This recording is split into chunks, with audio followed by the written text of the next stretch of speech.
도심 침수는 주로 빗물바지에서 시작되는 것으로 알려져 있습니다.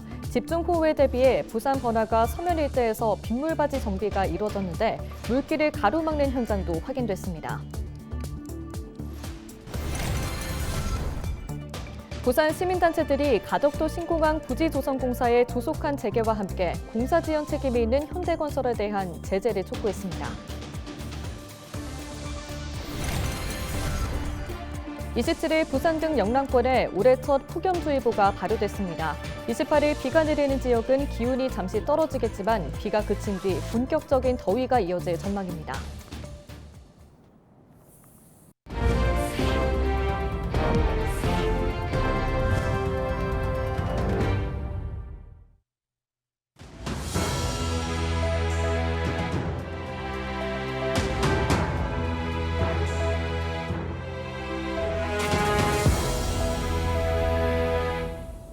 시청자 여러분 안녕하십니까? 헬로티비 뉴스입니다.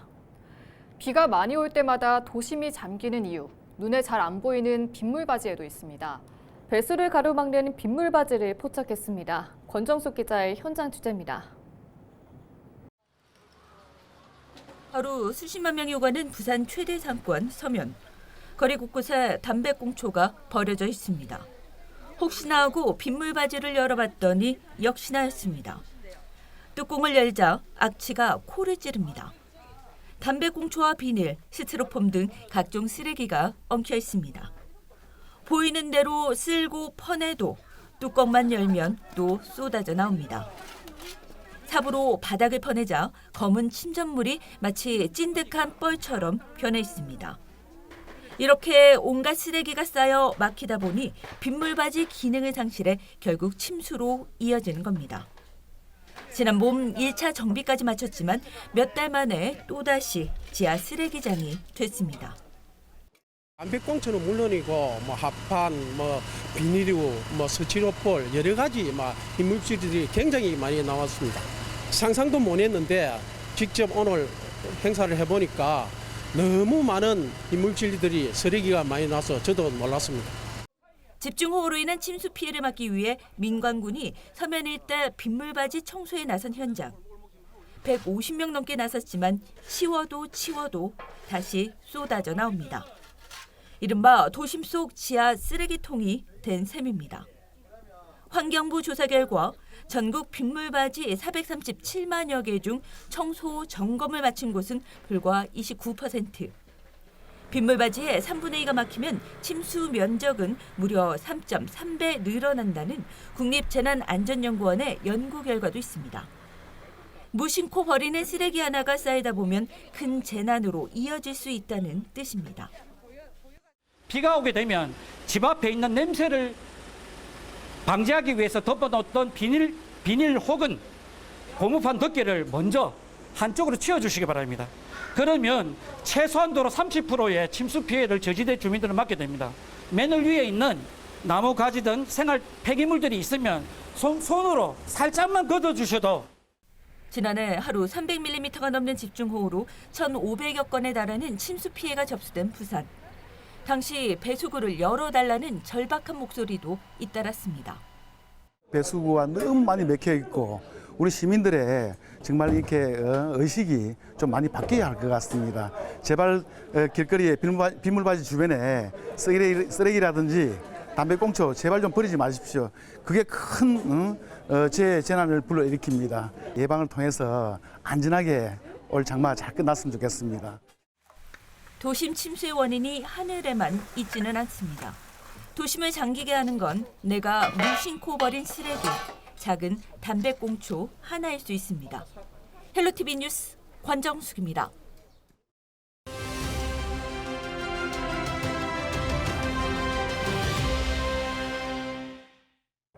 우리 지역의 교육 소식을 전해드리는 교육은 지금입니다. 부산시와 부산시 교육청이 지역 상생과 교육 혁신을 위한 협력 방안을 논의했습니다. 두 기관은 교육행정협의회를 열고 총 7건의 주요 안건을 집중 논의했는데요.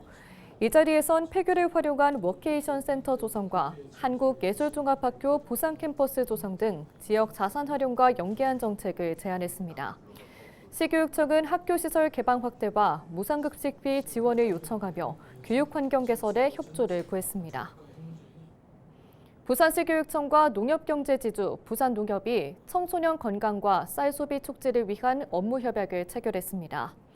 세 기관은 협약을 통해 아침밥 먹기 운동 추진과 체육 유망주 지원, 쌀 소비 확대 등 다방면에서 협력하기로 했는데요. 농협은 이날 교육청 현관에서 행복미 밥차 행사를 열고 직원 600여 명에게 영양밥 샌드와 쌀 음료를 제공했습니다. 이와 함께 걷기 운동 참여 학교 15곳에 아침 간식을 제공했습니다. 부산시 교육청이 집중호우와 태풍 등 여름철 자연재해에 대비한 안전대책을 마련했습니다.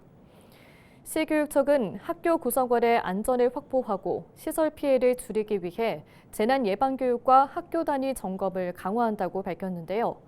재해 취약 시설을 정기 점검하고 위험 요소는 제거하거나 출입을 통제하며 비상 연락망과 교육청 학교 간 신속한 보고 체계를 점검했습니다. 학교장은 기상 상황과 현장 여건을 종합해 학사 운영 조정을 결정하고 모든 대응은 학생 안전을 최우선으로 하도록 했습니다. 부산 해운대의 한 아파트 화단에서 고등학생 3명이 숨진 채 발견된 사건과 관련해 부산시 교육청이 특별감사에 착수했습니다. 시교육청은 감사관실과 본청 직원 15명을 투입해 학사 행정사계 문제 여부와 사망 경위를 집중 조사하고 있는데요. 교육청은 경찰 수사와 병행에 전공 강사 교체, 유서 관련 사항 등 언론 보도 내용을 포함해 학교 행정 전반을 점검할 계획입니다.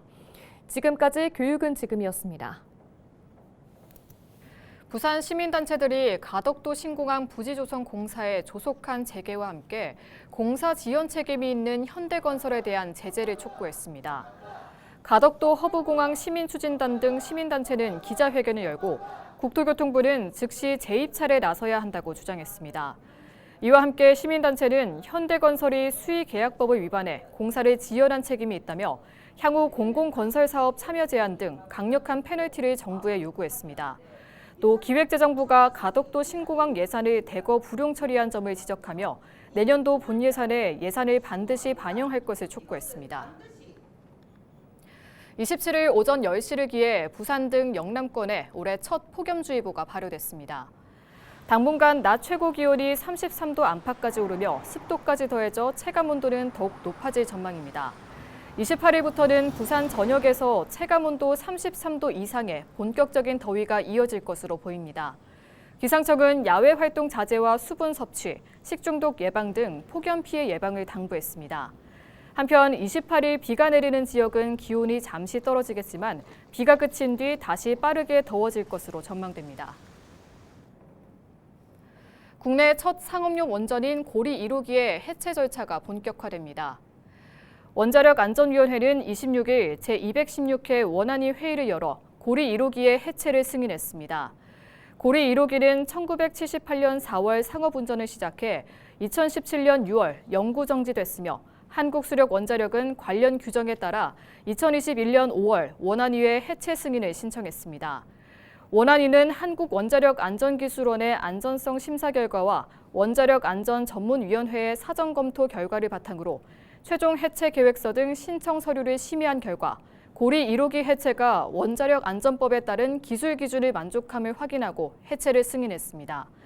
원전 해체는 방사능 준위가 낮은 시설부터 순차적으로 진행하며 작업자의 피폭을 최소화하고 방사성 물질 확산을 막기 위한 적절한 해체 방법과 기술이 적용될 전망입니다.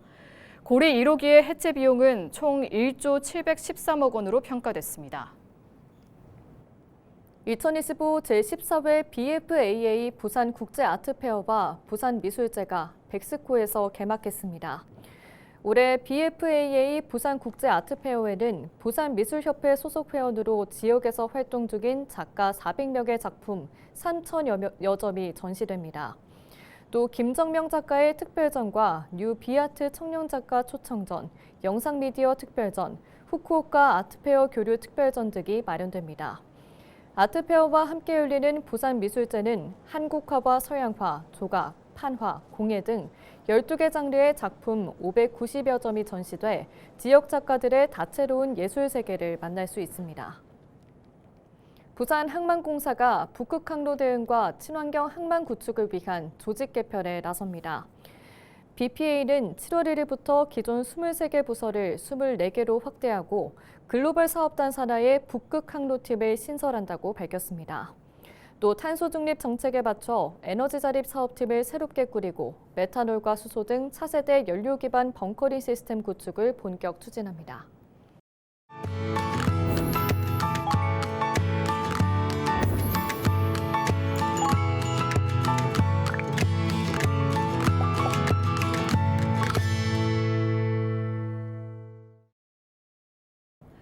케이블 TV 공동기획 우리 동네 영웅 시간입니다. 걸으면서 쓰레기를 줍는 환경보호 활동을 뜻하는 플로킹이라는 말 한 번쯤 들어본 적 있을 텐데요. 포항에서는 매주 해안가에 버려진 쓰레기를 줍는 환여 플로킹 회원들이 있습니다. HCN 윤경보 기자가 소개합니다. 일요일 오전 7시 포항시 북구 환호동 해안가. 한 주 동안 버려진 쓰레기를 줍기 위해 환여 플로킹 멤버들이 하나둘씩 모여듭니다.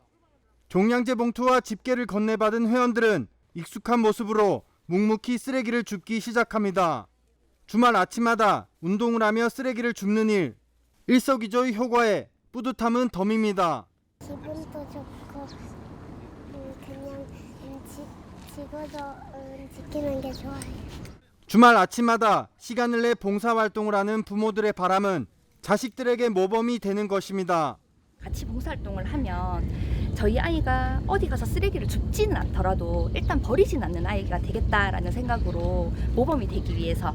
이들이 플로킹을 하는 구간은 러닝이나 걷기 운동, 낚시객이나 관광객이 많은 곳.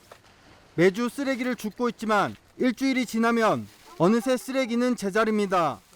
이게 매주 이런 식으로 나오니까 좀 버릴 때도 내 하나쯤이라는 생각보다는 좀 더, 그러니까 내가 안 버리면 이런 쓰레기가 좀 더 작겠다라는 생각을 좀 했습니다.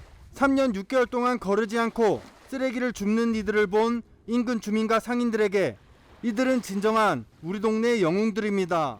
같은 장소에서 항상 같은 쓰레기를 주우시거든요. 근데 항상 많이 나와요. 그래서 되게 감사드리고 이 바닷가를 깨끗하게 해주시니까 그리고 존경스럽다는 생각까지 들더라고요. 이들이 이날 하루 동안 수거한 쓰레기의 양은 50리터 종량제 봉투 10봉지 정도. 환여 플로킹 회원들이 오늘 하루 동안 주운 쓰레기입니다. 불과 1시간 만에 1톤 트럭을 가득 채웠습니다. 3년 넘게 주워온 쓰레기의 양만 해도 어림잡아 4만 리터에 달할 것으로 예상됩니다. 회원들이 가장 바라는 것은 쓰레기가 사라져 자신들이 할 일이 없어지는 겁니다. 모든 분들이 주인의식을 가지고 쓰레기를 버리지 않으면 이런 봉사활동을 하지 않아도 되지 않나 이렇게 생각하거든요. 저희들은 항상 생각해 이런 봉사는 앞으로는 없었으면 좋겠다. 많은 이들이 무심코 버린 쓰레기를 치우기 위해 아침잠을 쫓아가며 모여드는 소수의 봉사자들. 작은 행동 하나하나가 모여 큰 움직임이 되고 그 움직임이 다른 이들에게 긍정적인 영향을 미쳐 더 깨끗하고 밝은 사회를 만들어가고 있습니다. HCN 뉴스 윤경보입니다.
이상으로 뉴스를 마칩니다. 시청해주신 여러분 고맙습니다.